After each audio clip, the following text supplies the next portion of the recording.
Nous sommes dans les temps de l'Avent, bientôt Noël. Vous comptez aussi déjà des jours. Vous avez trouvé tous les cadeaux pour toutes les personnes auxquelles vous aimeriez bien offrir des cadeaux. Ce temps de Noël, c'est un temps particulier, avec beaucoup de mystère, de charme. Et les messages pour ce mois de décembre, vous avez remarqué, avance petit à petit par les textes bibliques pour voir le grand jour de Noël. D'ailleurs, vous avez chanté un chant avec des paroles fort dangereuses parce que il ne s'agit pas de donner ce que vous souhaitez donner, ce que vous êtes prêt à donner, mais je te donnerai tout, je te donnerai mon cœur. Ça on connaît, hein? On donne notre cœur à des personnes que nous aimons, n'est-ce pas? Mais je te donne mon âme. Et cela, tu le fais qu'à Dieu. Et c'est exactement le pont. Magali, merci pour ces chants. Tu as créé là un pont pour des textes d'aujourd'hui parce qu'il s'agit d'un choix très difficile avec des lourdes mais heureuses conséquences.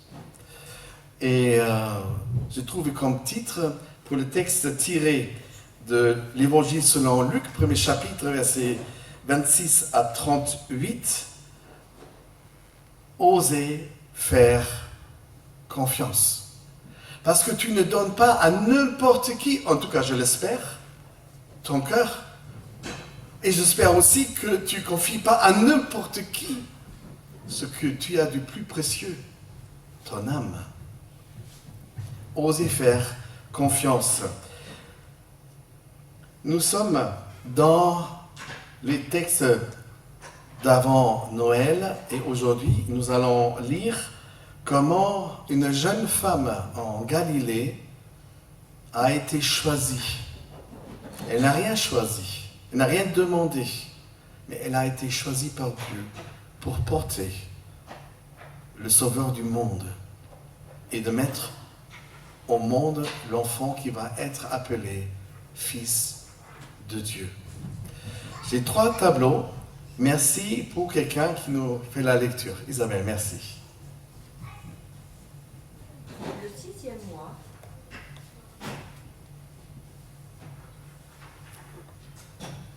Le 6e mois, l'ange Gabriel fut envoyé par Dieu dans une ville de Galilée appelée Nazareth, chez une vierge fiancée à un homme de la famille de David, appelé Joseph. Le nom de la vierge était Marie. L'ange entra chez elle et dit : « Je te salue, toi à qui une grâce a été faite, le Seigneur est avec toi. Tu es bénie parmi les femmes. » Troublée par cette parole, Marie se demandait que devait signifier une telle salutation. L'ange lui dit : « N'aie pas peur, Marie, car tu as trouvé grâce auprès de Dieu. Voici que tu seras enceinte. Tu mettras au monde un fils et tu lui donneras le nom de Jésus. Il sera grand et sera appelé Fils du Très-Haut. Et le Seigneur Dieu lui donnera le trône de David, son ancêtre.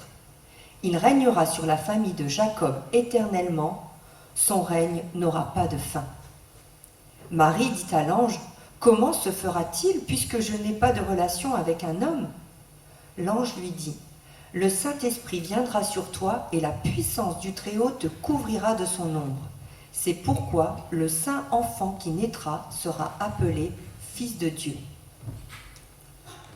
Oser faire confiance. Si aujourd'hui une jeune femme déclarait à son fiancé qu'elle était finalement enceinte, parce que c'est le Saint-Esprit qui est venu sur elle et qui la couvrait de son ombre, je dis très probablement, si c'était moi, l'homme, mais qu'est-ce que tu as fait? Tu as couché fortement avec quelqu'un, tu t'es laissé séduire, tu m'as été infidèle, mais comment tu as pu arriver là? ou je dirais, tu n'es pas enceinte, mais tu es complètement folle. Imaginez la scène. C'est romantique, un ange vient trouver une femme, étonnée mais bien disposée. Ah, ces belles histoires de Noël, si tout cela pouvait être aussi facile. Mais ce ne l'est pas.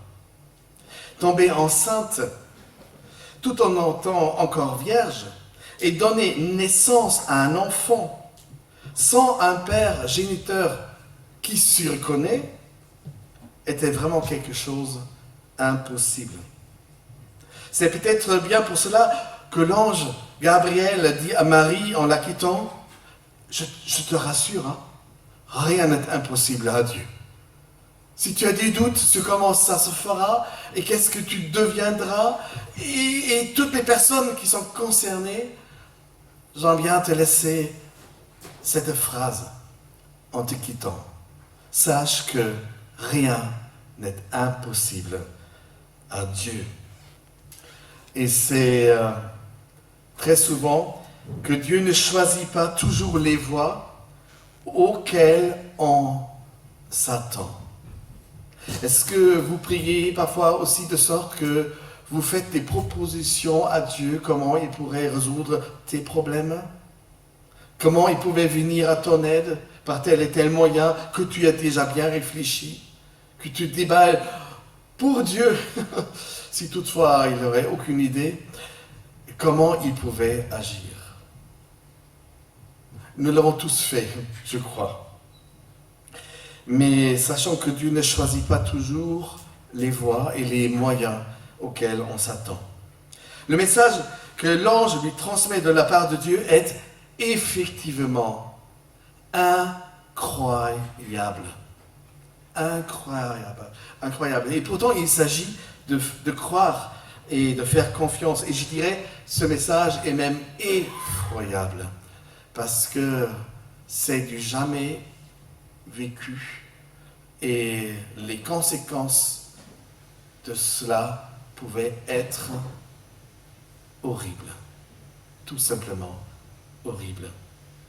C'est pour ça que l'ange s'apprête à dire « N'aie pas peur, Marie, car d'une manière ou d'une autre, tu as trouvé la faveur de Dieu.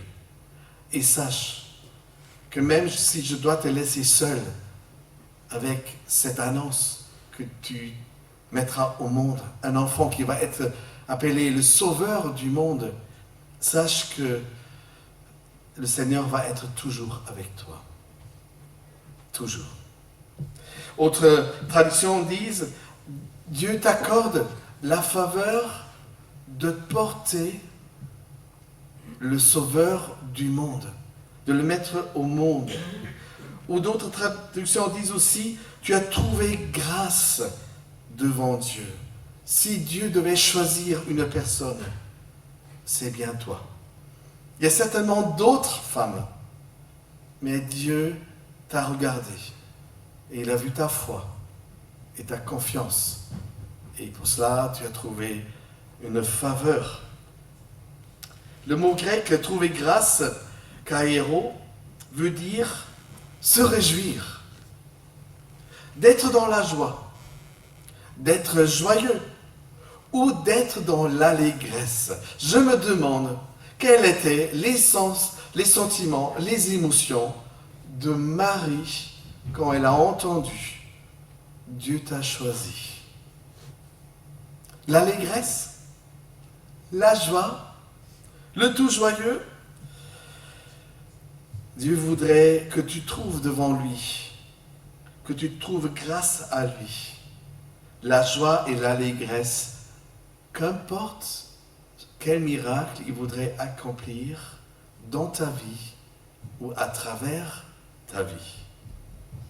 Et la peur, j'ai dit la peur, les peurs que tu éprouves parfois quand tu penses à ta vie, à ta situation, à quoi tu veux t'engager dans la foi, sache que les peurs et les angoisses doivent laisser impérativement la place à l'allégresse grâce à la présence du Seigneur qui t'accompagne.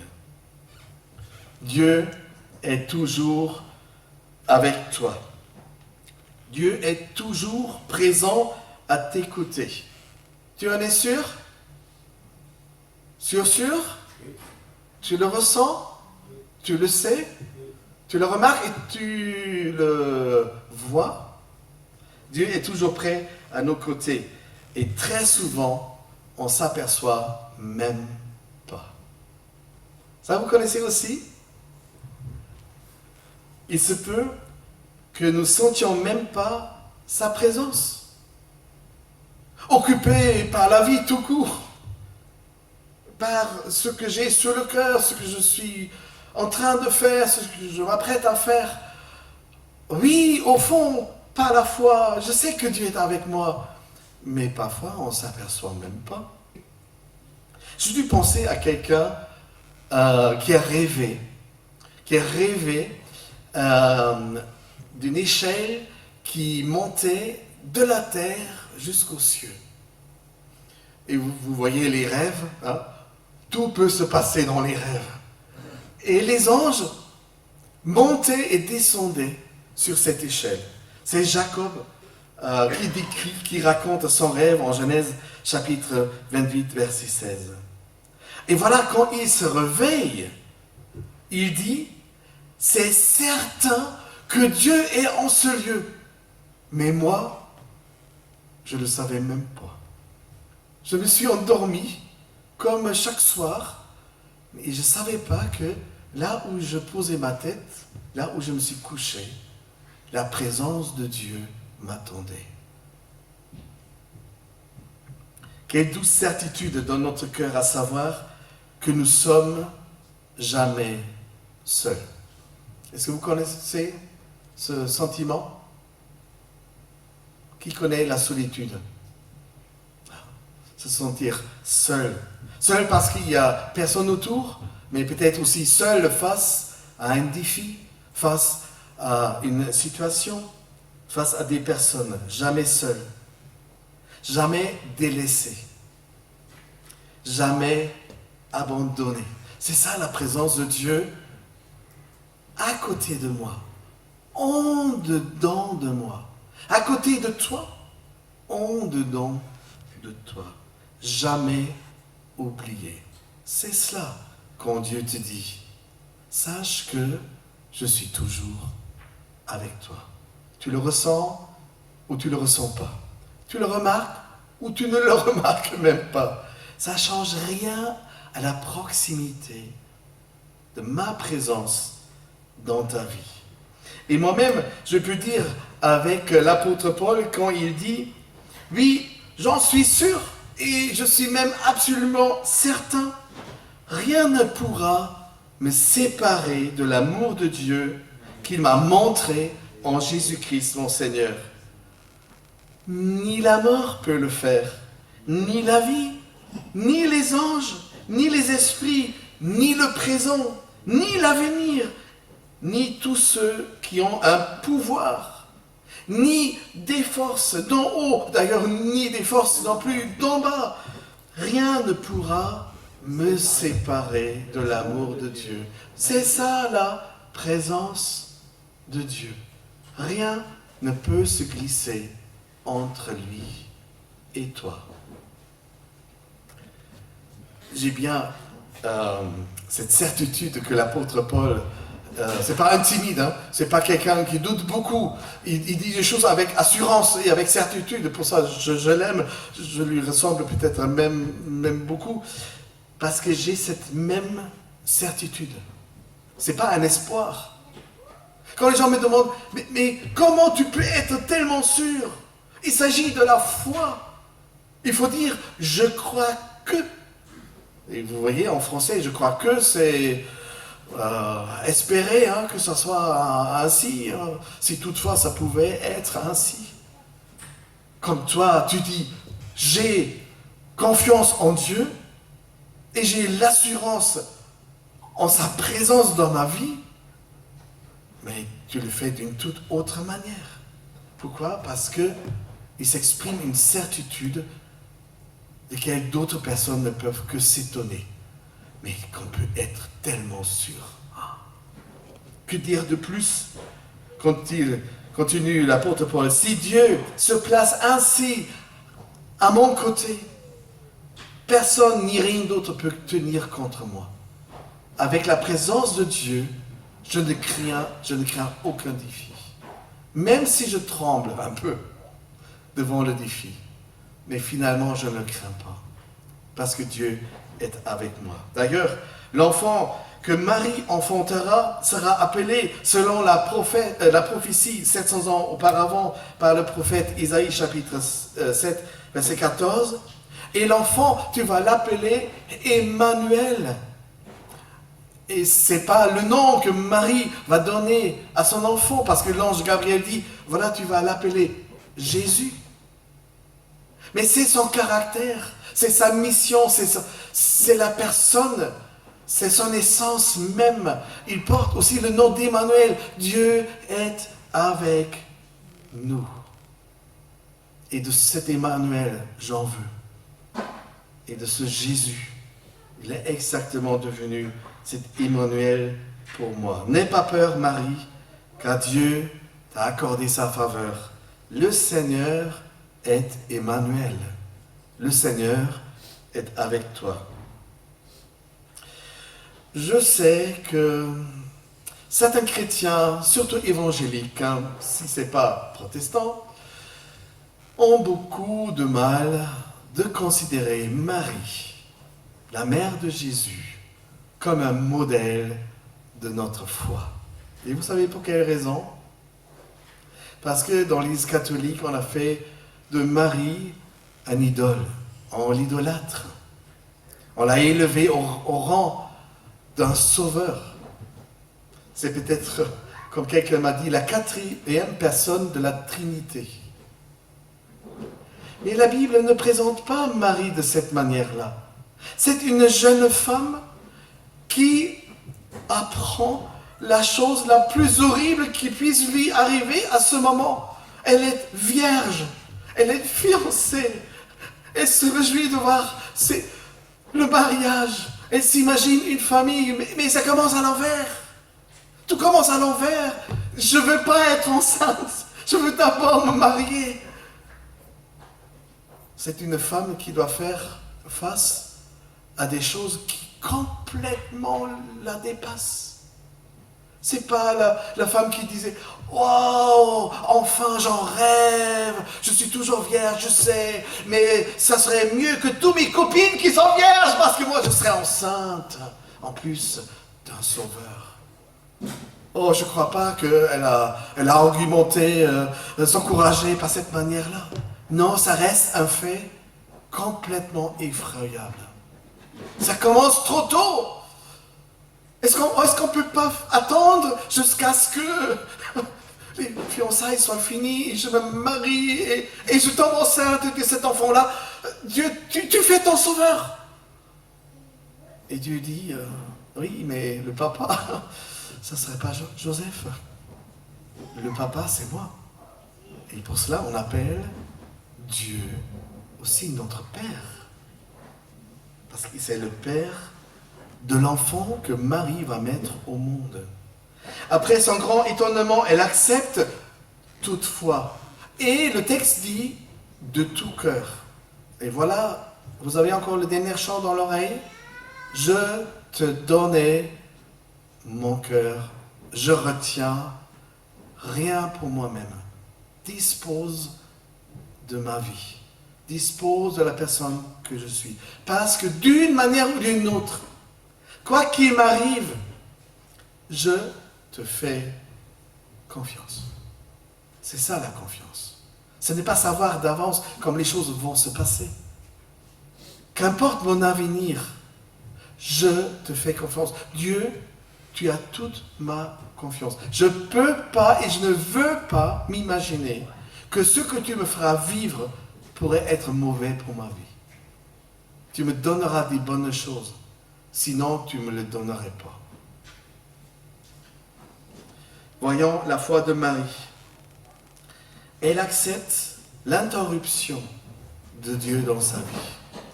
Non, elle n'a rien attendu. C'est venu comme ça, spontanément. Et spontanément, elle a dit, Seigneur, je te fais confiance. Que ces temps de Noël puissent également être pour toi des temps et des moments où tu découvres la grâce que Dieu t'apporte, l'amour divin que Dieu t'apporte, que tu découvres un bonheur nouveau ou renouvelé, un bonheur que tu n'as peut-être pas encore connu ou pas connu de cette manière-là. Je t'invite donc à mettre ta confiance dans le Seigneur comme Marie l'a fait. Et je t'invite à relire cette phrase que l'ange Gabriel lui dit. Sauf, je t'invite à mettre ton propre nom. Est-ce que nous voulons lire ensemble cette phrase et chacun met son propre nom? N'aie pas peur, Olaf, car Dieu est avec toi. Je n'ai pas entendu vos noms. N'aie pas peur, car Dieu est avec toi. Tu l'aurais entendu de cette même oreille, comme Marie l'a faite? Qu'est-ce que tu ressens au fond de ton cœur? Qu'est-ce que tu entends quand Dieu te dit « N'aie pas peur » Serge, d'une manière ou d'une autre, je serai toujours avec toi. C'est rassurant, non? C'est joyeux, n'est-ce pas? C'est une forme d'allégresse. Et oui, et oui. Imaginez les émotions probablement bien partagées de Marie. Elle était joyeuse et peut-être inquiète.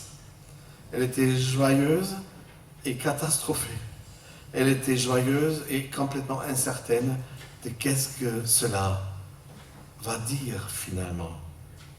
Quand elle entend l'ange lui dire dans sa salutation, Marie, une grâce a été faite à sa place, moi, je croyais que la suite serait quelque chose de super, une gagnotte, que j'aurais gagné, je tirais dans le mille. Waouh, j'ai gagné le grand lot. C'est ça? Dieu t'a fait une grâce a été faite. Mais attention, et je détourne une phrase que vous avez certainement lue en traversant un chemin de fer. Attention, un train peut en cacher un autre. Voilà, on va changer le mot train par un cadeau. Attention, un cadeau peut en cacher un autre. Bientôt tu seras enceinte et tu mettras au monde un fils. Tu le nommeras Jésus. Parmi les amis qu'Imke et moi connaissons, nous connaissons des femmes qui auraient bien voulu être à la place de Marie. Parce qu'ils espèrent depuis des années mariés avec des époux charmants, mais quoi qu'ils essayent, n'étant pas enceintes. Pas d'enfants. Donc imaginez-nous, Imke et moi, en tant qu'amis, 4 enfants, faciles, rapprochés. Ah, si on pouvait donner aux femmes qui doivent attendre, n'est-ce pas? Mais non, on ne peut pas partager comme cela. Combien de femmes, aussi dans la Bible, nous connaissons, qui ont pleuré devant Dieu parce qu'ils ne pouvaient pas avoir d'enfants. Donc, ce que Marie entend, d'autres femmes l'auraient bien voulu entendre. Mais être enceinte en Galilée de l'époque, au temps des évangiles, sans être mariée, les amis, ce serait la honte totale et une condamnation à mort certaine par lapidation. Donc, comment Marie doit expliquer celle qui n'avait pas un rapport sexuel avec Joseph, elle ne pouvait pas, elle était fiancée. Comment expliquer à Joseph qu'elle aimait toujours et qu'il n'y a vraiment pas un autre homme dans sa vie? D'ailleurs, c'est que vérité. Il n'y a pas d'autre homme dans sa vie. Comment l'expliquer à Joseph? Mettons-nous à la place de Joseph. Apparemment, à ce moment, il ne faisait pas encore partie de la messagerie angélique. Parce qu'à ce moment-là, aucun ange n'est apparu. Il n'a rien entendu. Il n'était même pas prévenu. Quand Joseph a appris la nouvelle, nous le voyons complètement désorienté. Comment elle m'a pu faire ça? Nous le voyons sérieusement troublé, pour ne pas dire complètement confus. Il ne savait certainement plus quoi penser. Et pourtant, cette même histoire racontée par l'évangéliste Matthieu, chapitre 1er, verset 19, dit ceci. Joseph, son futur époux, était un homme bien.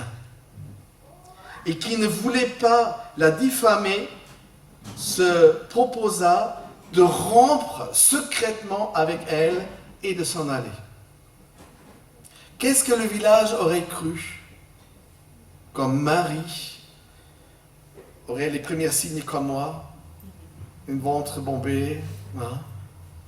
Comment mon petit-fils André disait, Papy, pourquoi tu as un si grand ventre? Il y a un bébé dedans. Non, je vous rassure tout de suite. Mais à un moment donné, ça se voit, n'est-ce pas? On ne peut plus cacher. Qu'est-ce que le village aurait pensé quand secrètement Joseph, par amour pour Marie, a pris tout sur lui? Il est parti. Lâche, irresponsable. Il met Marie enceinte. Bon, c'est avant l'heure, mais le pire, il se casse. Combien de personnes nous connaissons dans notre entourage, et peut-être c'est aussi notre histoire, que les hommes n'étaient pas fiables, et la confiance que vous avez mis sur eux n'était pas justifiée. Il a décidé de prendre tout sur lui et laisser croire que c'était finalement lui le père, géniteur de cet enfant. Joseph prenait sur lui tous les soupçons en ce qui concerne un manque d'intégrité le concernant envers sa fiancée. Et si nous les hommes ont une fierté, c'est d'être intègre. Non? C'est votre fierté, à vous les hommes, d'être à tout moment intègre? C'est à cela qu'on découvre un homme bien. Un homme qui aimait tellement Marie. D'ailleurs, on devrait souhaiter à toutes les femmes qu'ils puissent trouver dans et pour leur vie des hommes aussi intègres, aussi justes, des hommes droits, des hommes honnêtes, des hommes motivés par l'amour et d'être prêts à tout perdre à cause de l'amour. Vous les femmes, vous cochez quoi? Sans vous connaître particulièrement, mais si moi j'étais une femme, et si moi je devais aimer un homme, c'était ça mes critères. Un autre homme, j'en voulais pas. Et vous les femmes, vous ne méritez pas d'autres hommes. Donc soyez exigeantes, soyez attentifs, les personnes que vous aimez et qui vous aiment. Voilà l'homme que Joseph voulait être pour Marie. Voilà comment nous devrions être, nous, les hommes, pour nos épouses, nos fiancés, pour nos fiancés. Et au moment quand Joseph a trouvé dans son cœur sa réponse et sa motivation, motivé par son seul amour pour Marie, pour la quitter, nous lisons dans la suite de l'évangile Matthieu, Toujours, chapitre 1er, le même ange, Gabriel, a dit à Joseph dans un rêve. C'est intéressant, hein? Jacob a rêvé, Dieu lui a parlé.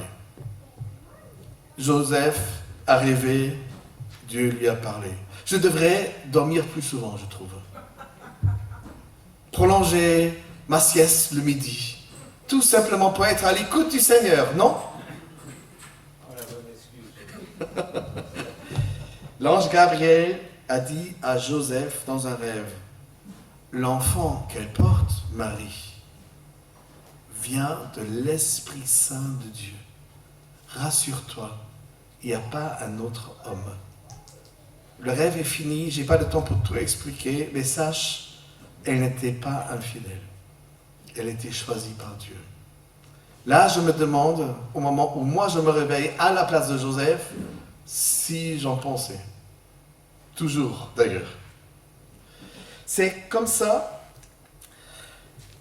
que ça se passait peut-être à l'époque, d'être invité et être ajouté au groupe WhatsApp Père Céleste ou Dieu le Père. Enfin, il est dans le groupe où Dieu envoie les anges pour lui communiquer que toutes ses craintes sont infondées et que surtout, il ne se casse pas, mais qu'il reste ce qu'il fait. Ce qu'il fait. Mais bien avant que cela devienne une affaire vraiment grave au village, dans les familles, à la fois de Marie et de Joseph, dans ces moments-là, à la fois Marie et à la fois Joseph, seuls, étaient dans la présence du Seigneur et ont entendu chacun ce qui était important, à la fois pour Marie et à la fois pour Joseph. Même si certaines choses ne s'expliquent pas facilement et certaines choses ne s'expliquent même pas du tout. Entre toutes ces questions dont nous sommes témoins, certaines questions qu'on aurait posées à la place de Marie restent complètement muettes dans notre texte et dans cette rencontre entre l'ange et Marie. Est-ce que vous avez déjà pensé, mais qu'est-ce que les autres vont penser de moi? Non? Oui, n'est-ce pas? Nous sommes très souvent motivés par ce que les autres pensent de moi, pas de ce que Dieu pense de moi. Ou une autre question qui n'est pas posée, mais qui a peut-être trottiné par la tête ou dans le cœur de Marie. Comment sauver les apparences? Certainement aussi une question que vous vous êtes jamais posée. Mais moi, oui. Y a-t-il des situations dans ta vie où tu avais à choisir entre la soumission et l'obéissance à Dieu ou à sauver les apparences? Et si oui, qu'est-ce que tu as choisi? Et pour quelle raison? Quand il était question d'être obéissant et soumis à Dieu et lui faire confiance, ou sauver les apparences? Qu'est-ce que tu as choisi? Et pour quelle raison? Voilà la question de Marie. Mais comment se fera-t-il que ces choses passent ainsi puisque je suis toujours vierge? Mais comment cela se fera-t-il? Peut-être tu t'es déjà posé la question sur comment ça se passe aussi dans ta propre vie. Pas de tomber enceinte par le Saint-Esprit, mais d'être touché par le Saint-Esprit. D'être rempli du Saint-Esprit. De recevoir une onction ou un baptême dans le Saint-Esprit. Est-ce que tu t'es jamais posé la question, comment ça se passe, ce que Dieu dit essentiel dans ta vie, ce que fera le Saint-Esprit? Pour Marie, c'était qu'elle tombait enceinte et qu'elle mettrait au monde le Sauveur du monde. Mais nous aussi, nous avons besoin d'être touchés à notre manière. Touchés par le Saint-Esprit. Qu'est-ce que seraient tes réactions? Non, merci, j'en veux pas. Ça me suffit déjà ce que j'ai. Laisse ça aux autres. Je ne suis pas digne. Je n'ai pas suffisamment de foi. Vous savez ce qui était ma réponse pour laquelle je ne voulais pas recevoir pleinement le Saint-Esprit? À un certain moment dans ma vie, j'ai dit, je ne voudrais pas perdre le contrôle de ma vie. Avec Dieu, oui. Dans sa présence, oui. Mais toujours en contrôle. Et Dieu m'a répondu, mon gars, tu vas toujours te jouir de ma présence. Mais tu ne vas jamais me connaître comment j'aimerais bien que tu me connaisses. Pour cela, Olaf, je t'invite à faire confiance à ce que je puisse prendre à la fois ton cœur, que je te demande que tu me l'offres. Et je te demande également à ce que tu me confies ton âme. D'ailleurs, je préfère que tu me l'offres et que tu me fasses confiance. Parce que quand j'ai contrôle, je suis souverain. Tout m'est possible. Rien ne m'est impossible. Fais confiance. C'est pour ton bien. J'étais déjà chrétien, j'étais déjà dans le ministère.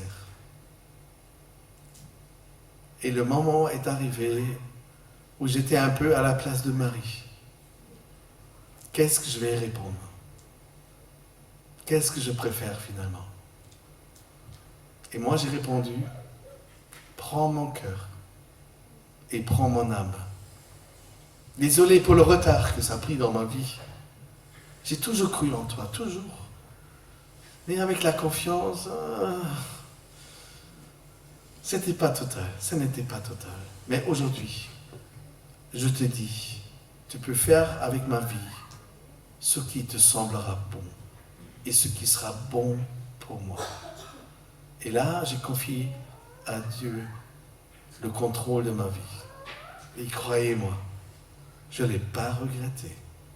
Et ce que j'ai craint n'est jamais arrivé. Au contraire, que de bonnes choses.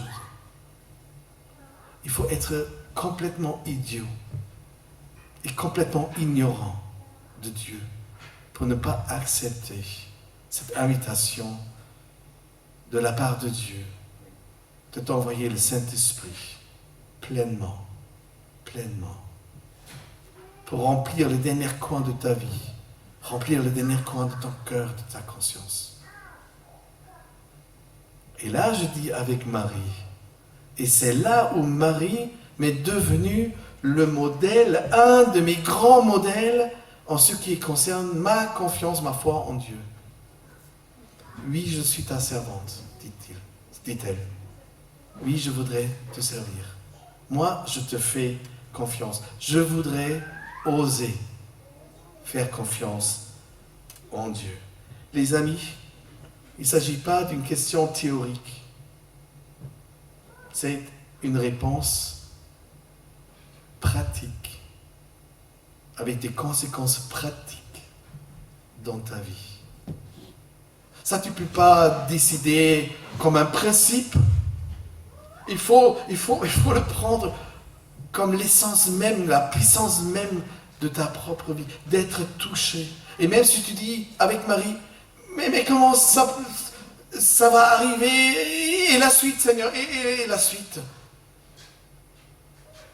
La suite, le Seigneur te le montrera. Ose uniquement faire confiance et tu ne seras pas déçu. Pourquoi il faut être touché et rempli par le Saint-Esprit comme Marie l'a reçu? Parce que c'est par l'Esprit de Dieu que naît toute vie spirituelle en nous. Les amis, il n'y a pas d'autre chemin. Les amis, il n'y a pas d'autre moyen possible que dire avec confiance, je te confie mon cœur et je te confie mon âme. Fais avec moi ce qui te semblera bon. Et je me réjouis déjà, maintenant, de ce que je ne connais pas encore, mais ce que je vivrai certainement avec toi et dans la présence du Saint-Esprit. Dieu fait naître la vie nouvelle dont nous avons besoin. Et le chemin, c'est que ça passe par le Saint-Esprit.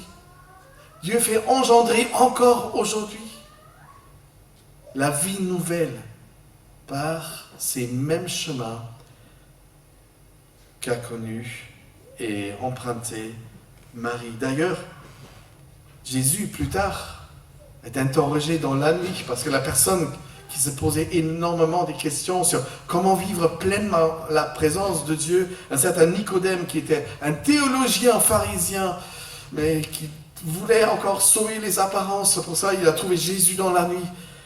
Et il dit, mais tu parles de naître de nouveau, mais attends, je suis adulte, je suis peut-être gros comme Olaf, comment rentrer de nouveau dans le ventre de ma mère pour naître encore une fois? Voilà un théologien, un homme intelligent qui pose de ces questions en n'entendant que le mot renaître. Oui, il pense, c'est pas les voies naturelles, mais non, c'est naturellement autre. Nous allons naître par le Saint-Esprit, par une onction, par la venue du Saint-Esprit dans notre vie. Et nous allons renaître, Jésus dit, on va renaître d'en haut pour une vie nouvelle. Seigneur, je te fais confiance, car je sais que tu feras des belles choses dans ma vie.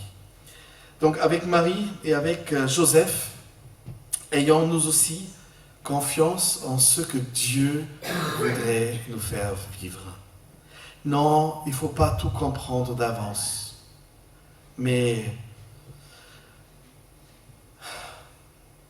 que nous soyons rassurés de la présence de Dieu auquel on fait confiance. Oser faire confiance, c'est le thème d'aujourd'hui.